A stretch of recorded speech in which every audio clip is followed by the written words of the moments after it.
Hello friends, आज के इस वीडियो में मैं आपको बताने वाला हूँ एक डेटा एंट्री फॉर्म बनाना एक्सेल में विदाउट यूजिंग VBA यानी मैक्रो यूज़ किए बिना। ये प्रोसेस बहुत ही इजी और सिंपल रहने वाला है। यहाँ आपको कुछ डेटा जैसे यहाँ पे आपको फिल करना पड़ेगा और ये हम फॉर्म फंक्शन की हेल्प से करेंगे। तो इसके लिए हम यहाँ पे मैन्युअली डेटा पुट कर लेते हैं। तो हमने यहाँ पे डेटा पुट कर लिया है। इसके बाद हम फॉर्म फंक्शन को यूज़ करने के लिए आपको पहले इसे टेबल फॉर्मेट में कन्वर्ट करना होगा, जिसके लिए हम प्रेस करेंगे कंट्रोल टी में ये सिलेक्ट हो गया। सिलेक्ट होने के बाद आप इसे ओके करेंगे। अभी ये टेबल में कन्वर्ट हो गया।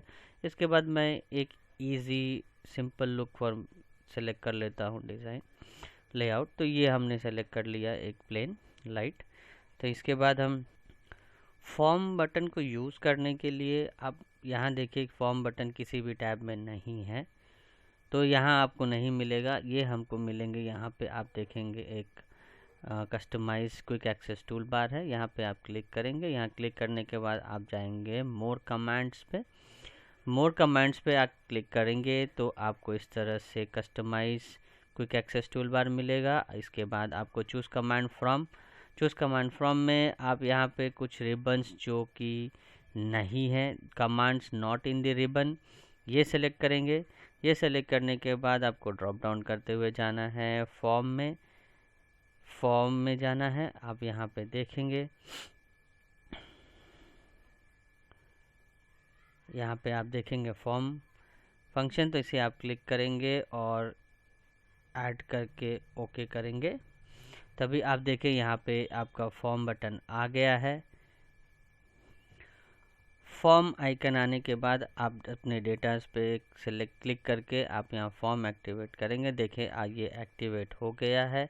अगर आप यहाँ से बहुत सारे फंक्शंस देख रहे हैं, जैसे न्यू ऐड करना है तो आप ये न्यू करके यहाँ पे जो वैल्यूज़ पुट करेंगे, और किसी डिलीट करना है तो उसे आप डिलीट कर सकते हैं। और फाइंड नेक्स्ट, फाइंड और प्रीव्यू भी आप यहाँ कर सकते हैं। क्राइटेरिया भी सेट कर सकते हैं और इसे क्लोज करने से ये क्लोज हो जाएगा। यहाँ पे मैं एक चीज़ बता देता हूँ, अगर आप यहाँ पे सेलेक्ट किसी भी दूसरे सेल पे सेलेक्ट करके अगर आप फॉर्म पे क्लिक करेंगे तो आपको एक एरर आ रहा है।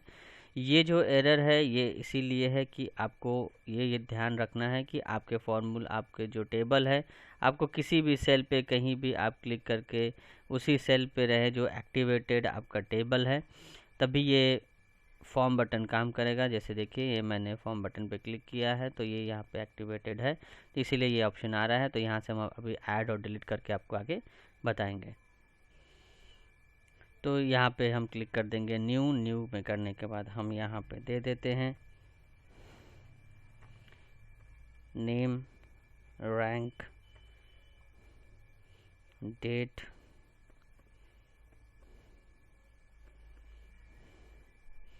उसके बाद यहाँ पे हम रोल दे देते हैं। यहाँ स्टेटस हम दे देते हैं स्टार्टेड।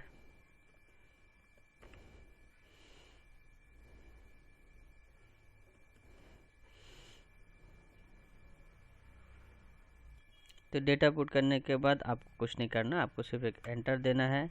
तो अभी आप देखें यहाँ पे एक न्यू फॉर्म यहाँ पे आपका ऐड हो रहा है। इसी तरह से आप चाहे जितने भी आपके टेबल्स ऐड कर सकते हैं। ये फॉर्म फंक्शन उसी समय काम होता है जब आपका बहुत सारे यूज डेटा है, उसमें आप एक एक करके ऐड नहीं करके इस तरह से आप ऐड, डिलीट, रिस्टोर सभी तरह से कर सकते हैं। इस तरह से न्यू एक और करके मैं बताता हूँ आपको।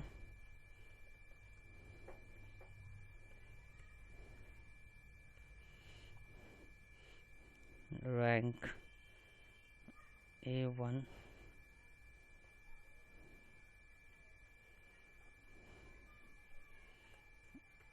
रैंक C, डेट,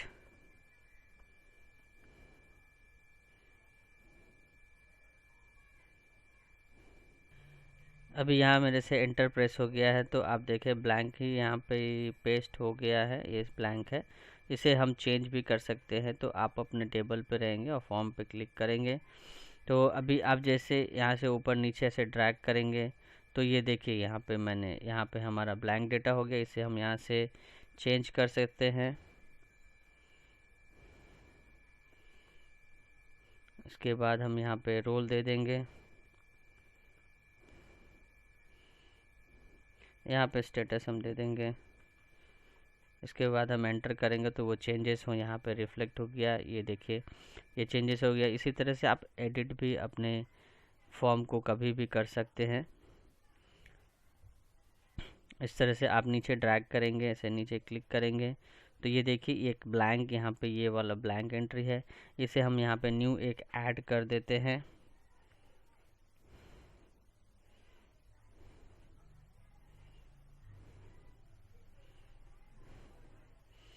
यहाँ पे हम रैंक दे देते हैं इनका। इसे हम यहाँ पे डेट चेंज करके दिखा देता हूँ।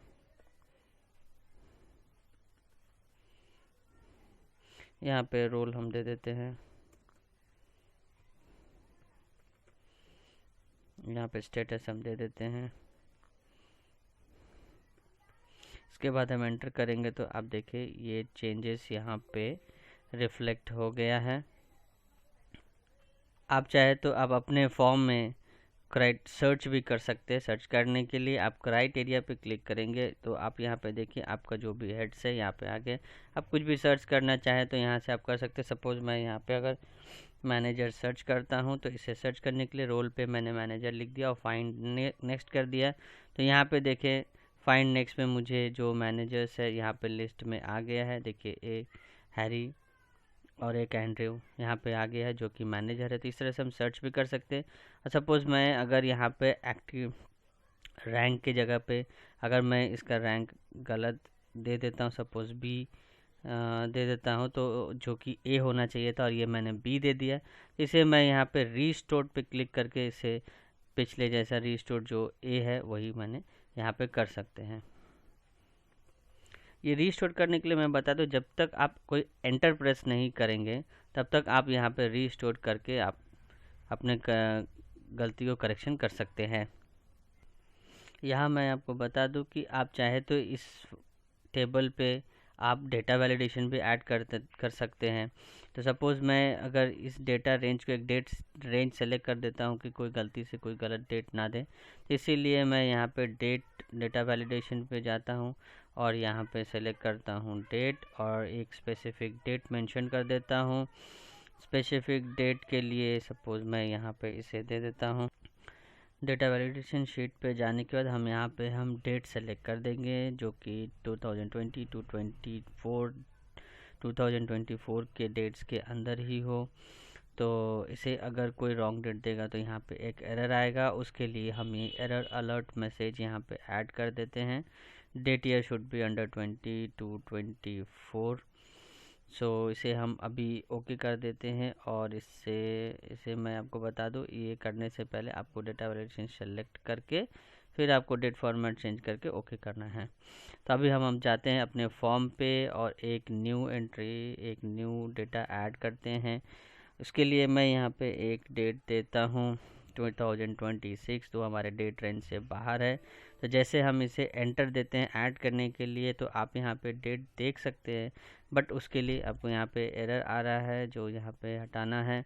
तो इसे हम अगर रीट्राई करेंगे तो आप देखिए रिमूव हो गया है। तो इस तरह से आप डेटा वैलिडेशन भी ऐड कर सकते हैं आप अपने फॉर्म में। इस फॉर्म फंक्शन का यूज़ आप अपने एग्जिस्टिंग डेटा पे भी कर सकते हैं, जैसे कि ये एग्जिस्टिंग डेटा है और यहाँ पे हम जैसे अपने डेटा पे क्लिक करके फॉर्म सेट पे क्लिक किए, फॉर्म पे आते ही अभी हम यहाँ पे क्राइटेरिया पे जाके फॉर्म सर्च करते हैं सपोज़ जुलाई में।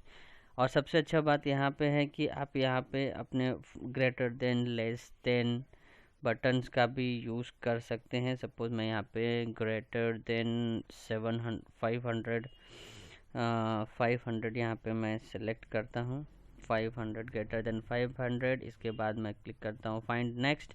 तो आप देखें कि यहाँ पे जो ग्रेटर देन 500 है यहाँ पे आ गया, उसके बाद नेक्स्ट, अगर मैं फिर नेक्स्ट क्लिक करूँ तो ये है 800, फिर 800, फिर 800, तो ये 3 ही है जो कि 500 के ऊपर है। तो इस तरह से हम यहाँ पे फाइंड अपने एग्जिस्टिंग डेटा पे भी हम फॉर्म बट फंक्शन का यूज़ करके इजीली फाइंड कर सकते हैं। सो इस वीडियो में मैंने आपको फॉर्म फंक्शन का यूज़ बताया है जो कि बहुत ज़्यादा ही हेल्पफुल है आपके लिए। तो आपको वीडियो कैसा लगा हमारे कमेंट सेक्शन पे जाके ज़रूर बताएं। तब तक के लिए थैंक यू।